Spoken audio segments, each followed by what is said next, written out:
As planned, Eren will transform into the Attack Titan and eat Willy Tybur, thinking that he's the Warhammer Titan. However, soon after, Lara Tybur will reveal her identity as the true holder of the Warhammer Titan, catching Eren off guard, and in this version of the story, killing him before Mikasa can arrive. What happens after that? This is where things start to play out differently than in the anime. With Eren dead, the scouts lose their confidence, getting killed easily one by one. Mikasa goes berserk and tries to kill the Warhammer Titan by targeting its nape, as that's where she thinks the control center is. However, the Warhammer Titan possesses unique abilities, allowing it to shift its control center to a crystal casing, similar to the female Titans. The only difference is that the user of the Warhammer is capable of controlling the Titan from the crystal, whereas the user of the female Titan is unable to do that. Normally, Mikasa would have figured out why the Warhammer Titan was still functioning despite her fatal attacks, but the effect of Eren's death on her wouldn't allow her to think straight. Levi Ackerman would then arrive and realize the gravity of the situation. He would also figure out the Warhammer secret. Unfortunately, the scouts would be unable to do anything to Lara Tybur, as the only thing capable of breaking the crystal is the jaws of the Jaw Titan. What's more, without Eren, they only have the Colossal Titan, who is acting as a distraction on the decks. Moving forward, the Jaw Titan will arrive, and the scouts will be unable to use him in breaking the crystal, as we saw in the anime. Zeke will also arrive, and being the cunning man he is, he would side with Marley, knowing that it would be useless to betray them right now, considering the Founding Titan is lost and his brother is dead. The arrival of the two Titans will not stop the scouts, and they will fight back. Levi and Mikasa will especially do considerable damage to both the Titans. However, seeing the massive loss they've taken following the loss of Eren, Levi will command the scouts to fall back and probably knock Mikasa out, as she would definitely try to do something rash in her rage. The scouts would make an attempt in escaping using the Marley airships, the ones we saw in the anime. On the ride back home, they will realize just how big of a loss they've suffered from the battle. Eren's death has not only lowered the attack power of the people of the island, but also greatly lowered the morale as well. What's more, witnessing Sasha's death at the hands of Gabi will further push the scouts down, taking away their hopes and dreams.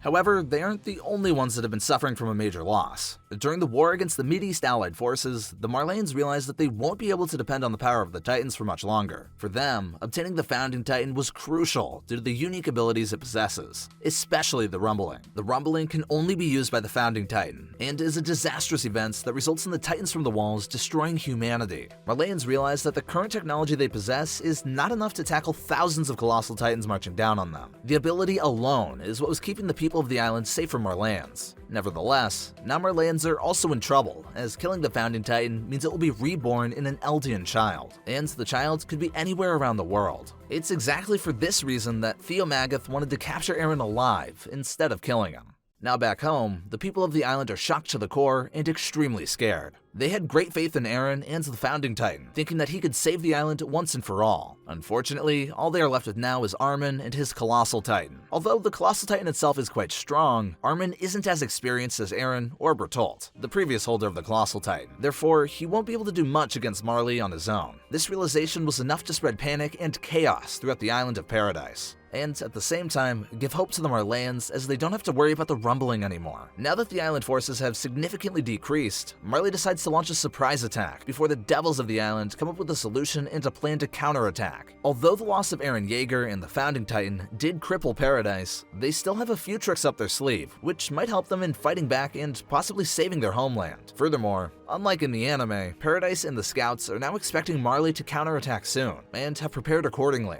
Zeke Yeager is well aware of the strength that Paradise possesses, even without his and Eren's help. However, he will not reveal anything to Marley, considering how it will jeopardize his position there, and the fact that he might get killed for betraying them. Zeke had to be extremely cautious to reach the point he has, and will not sacrifice it all for Paradise. What's more, the war against Paradise somewhat aligns with his plan to putting an end to the subjects of Ymir, meaning he will manipulate Marleyan forces to get what he wants.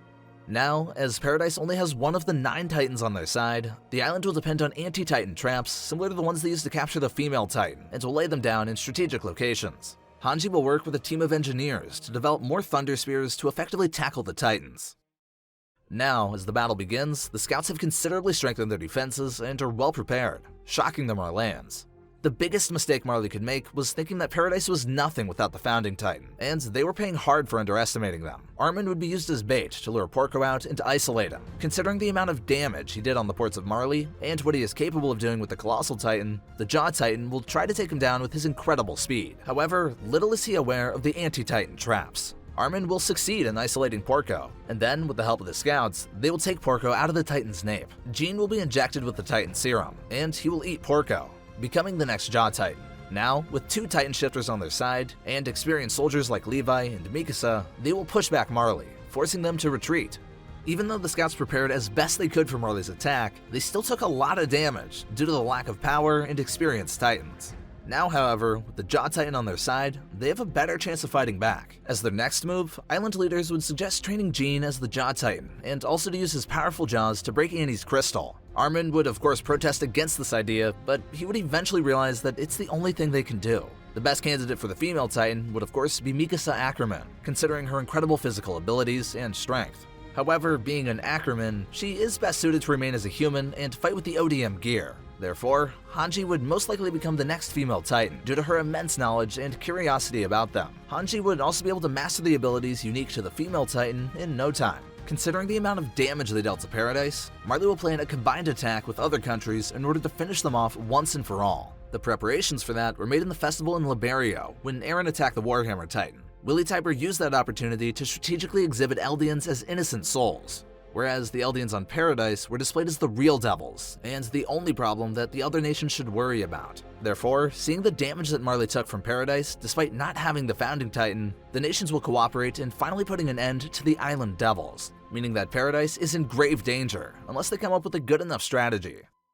Fortunately, they did take some precautions with the help of Zeke Yeager. Back when he was on their side, 2 years before the attack on 𝗕𝐵𝐴RIO, Zeke had set up a meeting with the only ally of Paradise, 𝐿𝐵𝐼Ru. The meeting proved to be quite beneficial for both parties. Kiyomiya Azumabito, the representative of 𝗍𝐵𝐼Ru, was offered a business opportunity to rebuild their industry with the help of the ODM gear and the Iceberg Stone needed as fuel. In return, 𝗍𝐵𝐼Ru would help in building the infrastructure of Paradise and helping them strengthen their military forces, so that they don't have to depend solely on the power of the rumbling itself. With Eren gone, Paradise needs the help of 𝗍𝐵𝐼Ru in building the new weapons now more than ever. Fortunately, the Azumabitos are quite greedy and wouldn't let anyone take down Paradise due to the rich resources it possesses. What's more, Kiyomi would possibly back them up in the war due to the royal heritage of Mikasa 𝗓𝗓𝗏 as well. Therefore, after Marley's initial attack, Paradise will hold meetings with the Azumabitos and devise a plan. Their win against Marley would prove to the Azumabitos that they wouldn't be wasting their time and resources on Paradise.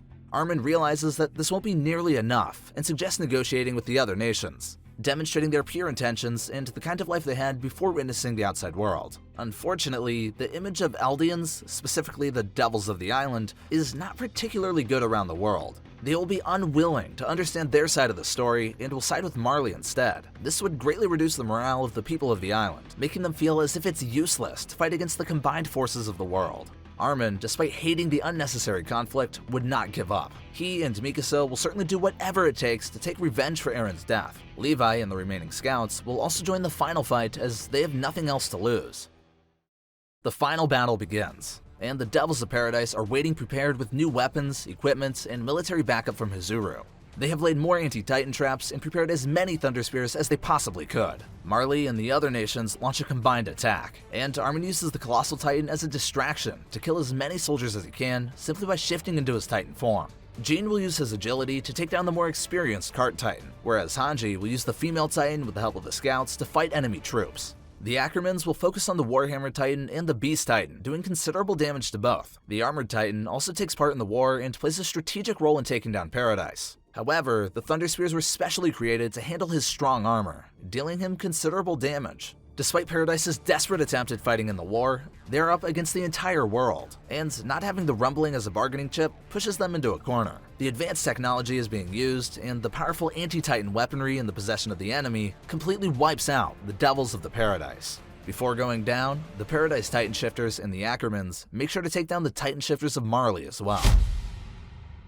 Although it felt like days had passed during the war, it actually ended pretty quickly because of how weak the island's forces were. Marley emphasizes the curse of the Eldians, showing how dangerous they can be, and decides to put an end to all Eldians, to which the other nations agree.